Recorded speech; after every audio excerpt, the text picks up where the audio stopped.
Hello, everyone. I wanted to talk about my philosophy of description.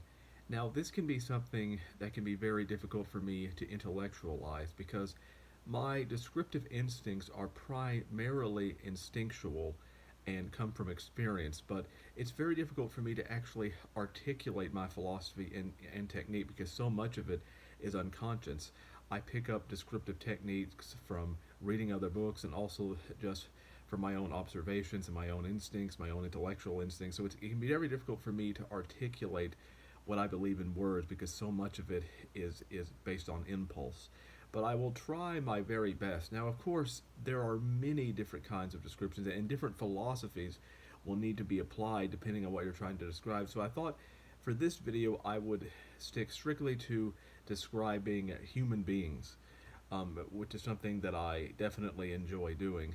Now, of course, when you're going about describing someone, the first thing is that it's always a good idea to use words that have a poetic ring to them, but and are also somewhat unique. I'm not saying that you always have to use words that nobody knows what they mean, but I always find that you need to use words that sound at least a little bit unique that you don't hear in common speech very often, which is why I try to stay clear from using the word beautiful very often. Sometimes I will use it when people are speaking in dialogue, but I try not to use it in a description very often because I find that the word just isn't unique enough. Instead, I might use a word like radiant or a word like beauteous, which is basically means the same thing as beautiful, but it has a more poetic ring to it. Or I might use a word like beaudescent, which basically means beautiful in a way that is shining bright. Or I might use a word like resplendent or Venus. And these are all basic ways of saying that that something is either shining bright or someone that is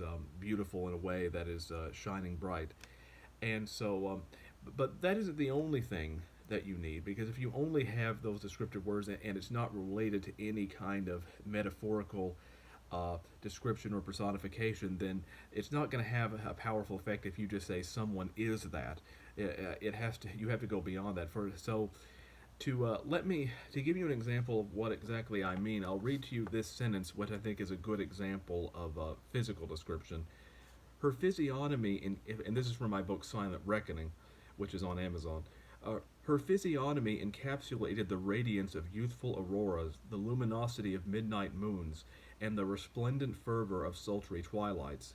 Now, what I what I'm doing here, if you really pay attention, is one, I'm comparing her physicality, her visage, her physiognomy, her countenance, to aspects of nature by basically saying that she resembles youthful auroras. Well, youthful aurora is basically the dawn, and the luminosity of midnight moons. Now I'm comparing her to the moon, and then the resplendent fervor of sultry twilights. And now I'm comparing her to a twilight, to the end of the day.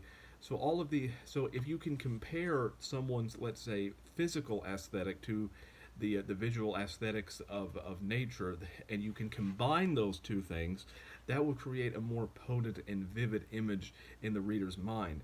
And that's a technique that I often like to employ. Or if you can say something like someone is the living embodiment of sunlight or moonlight or something else, because we often associate the sun and the moon with a great majestic power, and so it will make the physical description of a human being that much more powerful when you do that. And so that's how. Now, of course, there are many ways that you can go about describing human beings. My way is certainly not the only way, and I definitely employ other techniques.